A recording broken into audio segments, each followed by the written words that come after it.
Hello friends, कैसे हैं आप सब। चलिए आगे बढ़ते हैं। हम कैश फ्लो स्टेटमेंट के कुछ और क्वेश्चंस देखते हैं जिसमें कि cash flow from operating activities हमको फाइंड करनी है। ठीक है, अभी हमारा फोकस फिलहाल ऑपरेटिंग एक्टिविटी के ही ऊपर रहेगा जब तक कि हमारी अच्छी खासी प्रैक्टिस ना हो जाए, क्योंकि प्रैक्टिस बहुत जरूरी है। एक बार यदि आप अच्छे से प्रैक्टिस कर लेते हैं तो एग्जाम में आप बहुत ही कम समय में कैश फ्लो स्टेटमेंट का क्वेश्चन बहुत आसानी से सॉल्व कर सकते हैं। ठीक है, चलिए। तो अब आपने करना क्या है, ये जो आप क्वेश्चंस देख रहे हैं इस लेक्चर में, जितने भी आप क्वेश्चन देखेंगे वो सारे के सारे टीएस ग्रेवाल के ही क्वेश्चंस हैं। क्वेश्चन नंबर यहां पे जो दिया हुआ है उससे चेंज हो सकता है, वो आप देख सकते हैं। ठीक है, तो अब आपने करना यह है कि इस लेक्चर को आप पहले पॉज करेंगे यहीं पे। ठीक है, और फिर ये क्वेश्चन आप खुद से ट्राई करेंगे और फिर आगे चल के आप उसको टैली करेंगे कि आपका आंसर और मेरा आंसर सेम आ रहा है नहीं आ रहा है, और यदि गलत है तो कहां पे गलत है। ठीक है, तो सारे के सारे क्वेश्चंस में मेरे स्टार्ट करने से पहले आपने पॉज करना है, खुद ट्राई करना है, और यदि बुक है तो बुक में से भी देख सकते हैं, और नहीं तो फिर आप लेक्चर में से भी क्वेश्चन देख के ट्राई कर सकते हैं। ठीक है, चलो स्टार्ट करते हैं। Charles limited earn a profit, पहले देख लेते हैं क्या। That is always easy to process in your mind if you know that what the question is asking. तो यहां पे लिखा है certain cash flow from operating activity.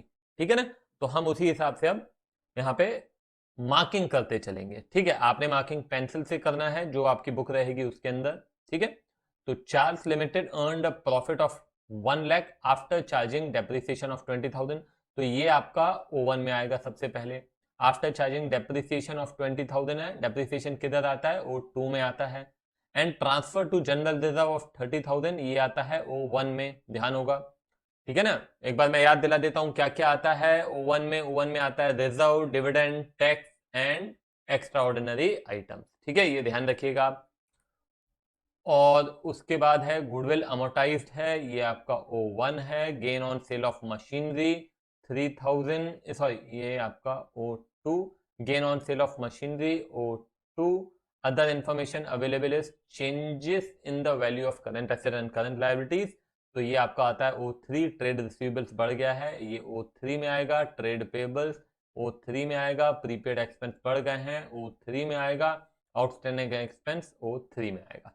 ठीक है, तो अभी मैं क्या करूंगा यहाँ पे, सबसे पहले मैं यहाँ पे फॉर्मेट वगैरह नहीं बना रहा हूँ, मैं यहाँ पे प्रोसेस पे फोकस कर रहा हूँ। फॉर्मेट आपको मालूम है किस तरीके से बनाना है। तो सबसे पहले हम O1 निकालते हैं। तो O1 में आपने 1 लाख रुपए लिखा, ये है आपका प्रॉफिट आफ्टर टैक्स, है ना। अब इसमें आप क्या क्या जोड़ते हैं, RDTE, ये सारी चीजों पे ध्यान देना है हमको। तो यहाँ पे O1 के नाम पे हमें केवल और केवल जनरल रिजर्व दिया हुआ और कुछ भी नहीं है।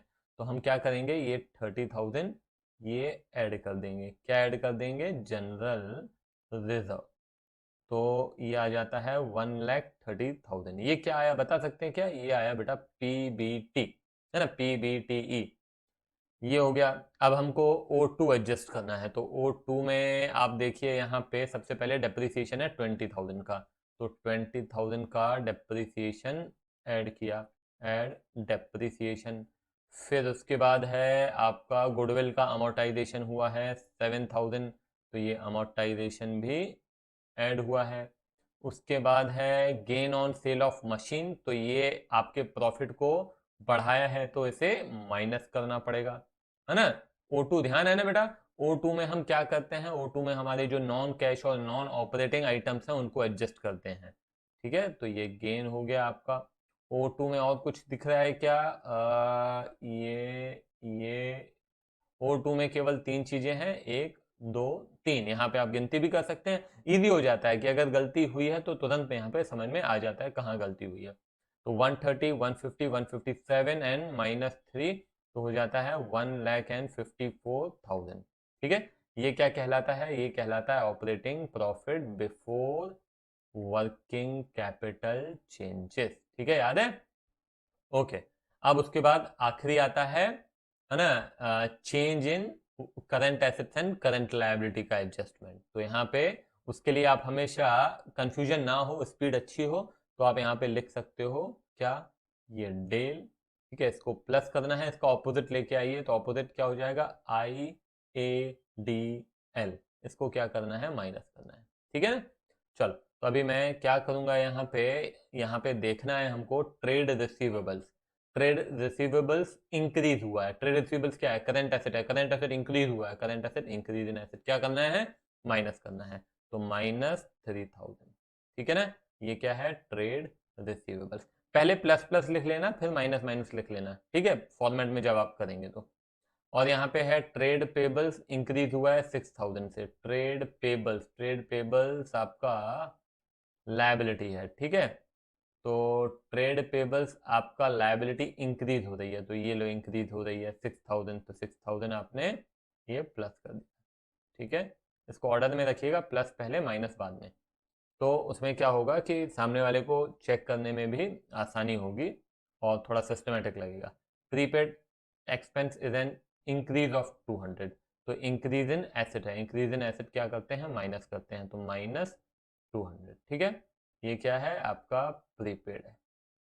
उसके बाद है आउटस्टैंडिंग एक्सपेंस डिक्रीज ऑफ 2000, तो आउटस्टैंडिंग एक्सपेंस क्या है, लायबिलिटी है, लायबिलिटी क्या हो रही है, डिक्रीज हो रही है, डिक्रीज इन लायबिलिटी क्या है, डिक्रीज इन लायबिलिटी आपका माइनस है, कितना, -2000, ठीक है।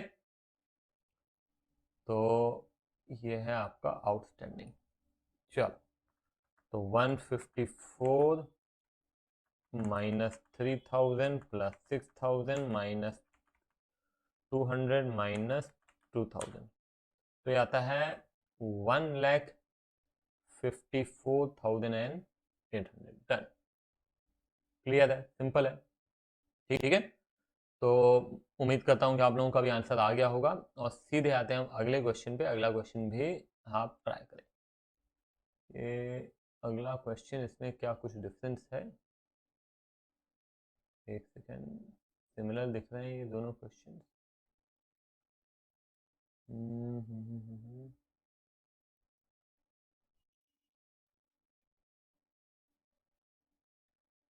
हाँ, थोड़ा बहुत डिफरेंस है यहाँ पे, ठीक, चले। तो यहाँ पे भी वैसा ही है ऑलमोस्ट, इसे भी आप खुद से ट्राई करें और उसके बाद फिर आप इसको लेक्चर को कंटिन्यू कर सकते हैं। तो x limited earned profit of 1 lakh, तो ये आ जाएगा आपका O1 में, आफ्टर चार्जिंग डेप्रिसिएशन O2 में, एंड जनरल रिजर्व है ये आपका O1 में, गुडविल का अमोर्टाइजेशन है O2 में, gain on sale of machine है O2 में है। उसके बाद change in current asset and current liability है, तो ये आपका O3 O3 O3 and O3 O3 and O3, ठीक है। चलो, अब फटाफट मैं यहाँ पे क्या करता हूँ, सबसे पहले 1 लाख हमने लिख दिया, क्या, प्रॉफिट आफ्टर टैक्स, इसमें बिफोर फाइंड करना है, तो क्या करेंगे, सबसे पहले O1 में देख लीजिए क्या क्या है। O1 में एक ही चीज दिख रही है, वही आपका रिजर्व, तो कितना आ गया आपका PBT, profit before tax and extra ordinary item, 1,30,000।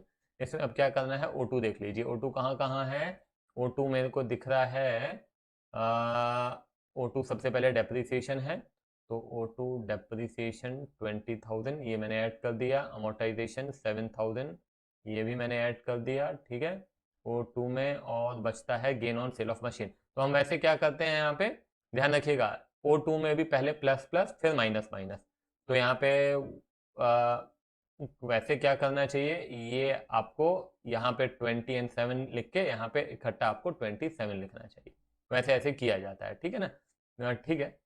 फिर यहाँ पे हम माइनस कर देते हैं, क्या है, gain on sale of machine 3000, ठीक है। तो ये ऑल टुगेदर आपका O2 भी हो जाएगा 130 प्लस 154 ही होगा, ये भी 1,54,000। मेरे ख्याल से O3 पिछले क्वेश्चन और इस क्वेश्चन में केवल O3 का डिफरेंस है। हाँ, अब देख लेते हैं O3 में क्या है, at the end of year debtors showed an increase of 6000, तो आप एक काम कीजिए, सबसे पहले वही लिख लीजिए, डेल को प्लस करना है और IADL को माइनस करना है, ठीक है। तो यहाँ पे आप देखिए इंक्रीज ऑफ डेटर है, डेटर इंक्रीज हुआ है, तो इसे मैं क्या करूँगा, 6000 माइनस करूँगा, ठीक है। उसके बाद है क्रेडिटर यहाँ पे लायबिलिटी है, लायबिलिटी क्या हो रही है, इंक्रीज हो रही है, इंक्रीज इन लायबिलिटी, तो क्या होगा, ये प्लस हो जाएगा, कितना, 10,000। ठीक है, प्रीपेड एक्सपेंस इंक्रीज है 200 रुपए का, तो प्रीपेड एक्सपेंस आपका करंट एसेट है, ये क्या हो रहा है आपका, इंक्रीज हो रहा है, इंक्रीज हो रहा है मतलब माइनस हो जाएगा 200। ठीक है, ये लीजिए। उसके बाद है बिल्स रिसीवेबल डिक्रीज है, बिल्स रिसीवेबल अगेन आपका एसेट है, डिक्रीज हो रहा है मतलब प्लस हो जाएगा, कितना, 3000।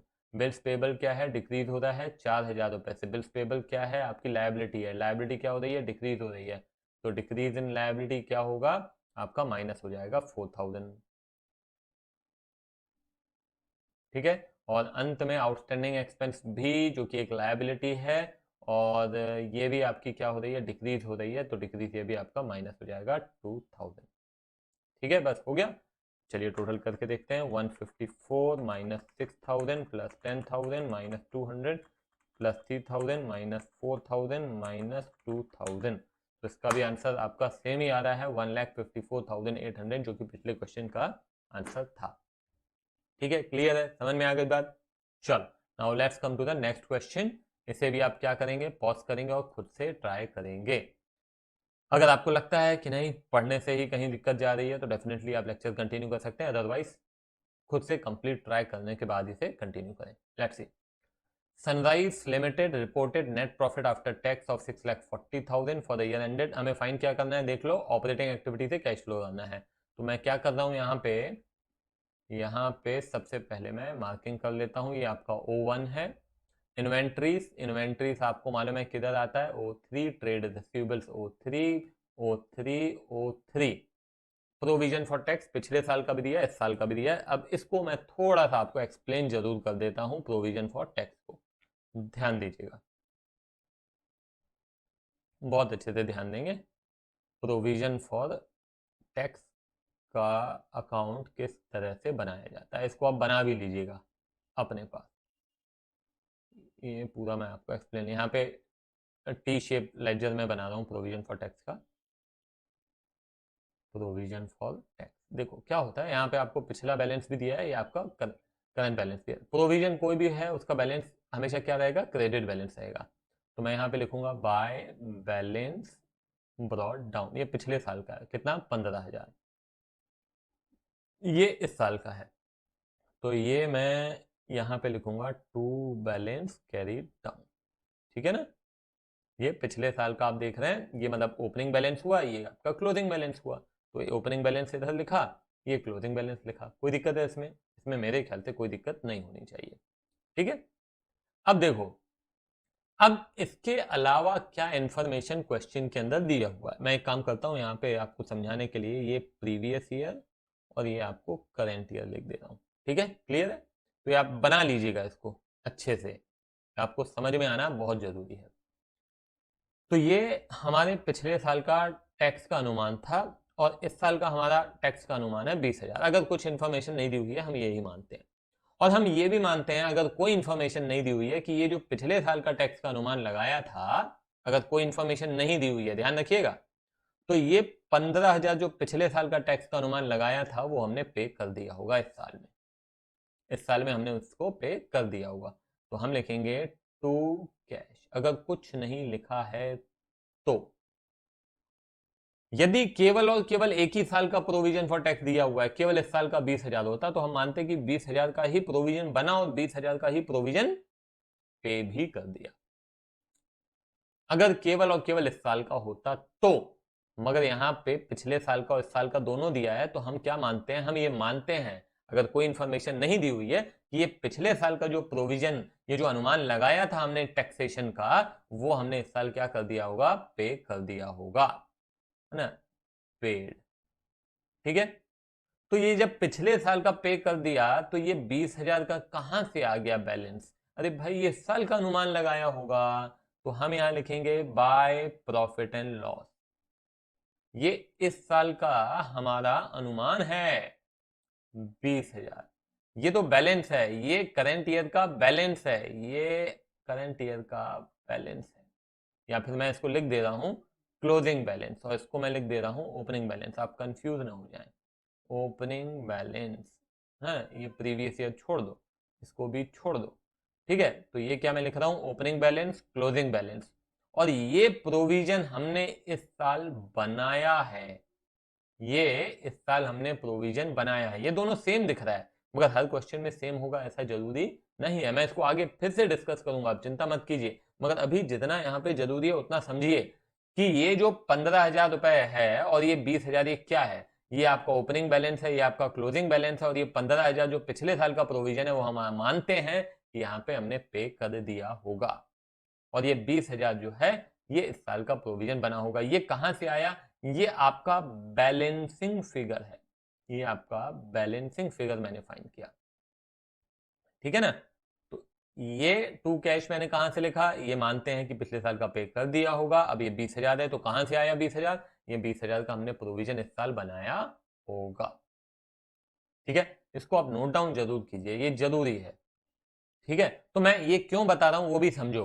ये मैं इसलिए बता रहा हूं कि ये जो प्रोविजन आपने इस साल बनाया है ये पी एंड एल में गया, पी एंड एल में मतलब इसने आपके प्रॉफिट को इतने अमाउंट से इम्पैक्ट किया है, अफेक्ट किया है, तो ये आपका किधर आता है, ये ओवन में आता है। और फाइनली जो टैक्स आपने पे कर दिया, फाइनली जो आपने टैक्स पे कर दिया, that comes to O E, that comes to O E, क्योंकि ये आपका ऑपरेटिंग का ही खर्चा है।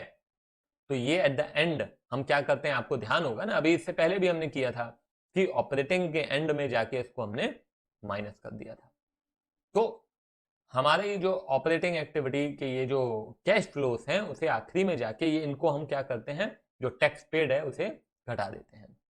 आई बात समझ में, ठीक है। एक एग्जांपल मैं आपको और बता दे रहा हूं, ध्यान से देख लो, इसको मैं रब कर रहा हूं, देखो फिर से मैं एक एग्जांपल देता हूं आपको, प्रोविजन फॉर टैक्स। मान लीजिए यहाँ पे बाय बैलेंस, ये ओपनिंग बैलेंस है 50 रुपए, इस साल का बैलेंस है टू बैलेंस कैरिड डाउन, जितना बोले आप 40 रुपए ले लेते हैं, ठीक है। अब कुछ नहीं दिया है तो हम क्या मानेंगे कि ये आपने पे कर दिया होगा, तो टू कैश 50 पिछले साल का, और ये बाय पी एंड एल कितना 40, तो ये जो कैश आपने पे कर दिया है ये ओ ई में, और ये जो पी एंड एल है ये किधर आएगा, ओ वन में। आई बात समझ में, क्लियर है, ठीक है। एक आधा एग्जांपल और दे देता हूं मैं, चलिए आगे और देखेंगे इसको, और थोड़ा हम कवर अच्छे से करेंगे। देखो यहाँ पे मान लो कि आपको बैलेंस दिया हुआ है बाय बैलेंस ब्रॉड डाउन कितना 5,000, यहाँ पे दिया हुआ है टू बैलेंस कैरी डाउन कितना 10,000, तो हम यहाँ क्या मानेंगे कि हमने 5,000 पे कर दिया है ना। तो यहाँ पे अगर कुछ नहीं दिया है, हो सकता है यहाँ पे दिया हो, भाई अब 4,000 पे किया है तो फिर 4,000 यहाँ लिखेंगे। अगर मान लो लिखा है 4,000 पे किया तो ये 4,000 लिखा, अब बैलेंस करो 10 + 4 14 - 5 कितना हो गया 9,000, तो पीएनएल में कितना गया 9,000। ये कैसे हुआ, अरे भाई 5 था, आपने पे किया कितना 4, तो 1,000 तो पिछले साल का प्रोविजन अभी भी बाकी है, तो इस साल मतलब हमने कितना बनाया है, यदि at the end of year 10,000 balance है तो हमने पिछले साल, इस साल हमने कितना बनाया होगा, एक साल पिछले 1,000 पिछले साल का बाकी था, 9,000 हमने और बना दिया, कितना हो गया 10,000, है ना। आधी बात समझ में, रिपीट कर रहा हूँ। देखो 5,000 का आपका प्रोविजन था जिसमें से आपने 4,000 पे कर दिया, तो 1,000 का प्रोविजन पिछले साल का अभी भी बाकी है, और at the end of year आप देखते हैं कि 10,000 का प्रोविजन है, तो 10,000 कहां से आ गया, 1,000 होना चाहिए, मतलब 9,000 और प्रोविजन बनाया होगा, तो ये 9,000 प्रोविजन बनाया है। तो कहां से आता है, ये बैलेंसिंग करने से आता है, और कैसे आएगा, ठीक है। चलो तो इसको रब कर रहा हूं मैं अब। हाँ अब यहाँ पे फिर से एक बार आप देख लीजिए, अभी क्या करना है, ये मैं सबसे पहले O1, ये बोलिए O3 O3 O3 O3, और ये आपका, और कोई इंफॉर्मेशन दी है क्या, पहले प्रोविजन फॉर टैक्स को को लेकर हम देख लेते हैं। डेप्रिसिएशन दिया हुआ है, ये O2 में आएगा। इंश्योरेंस क्लेम, इसको भी डिस्कस करते हैं, रुको।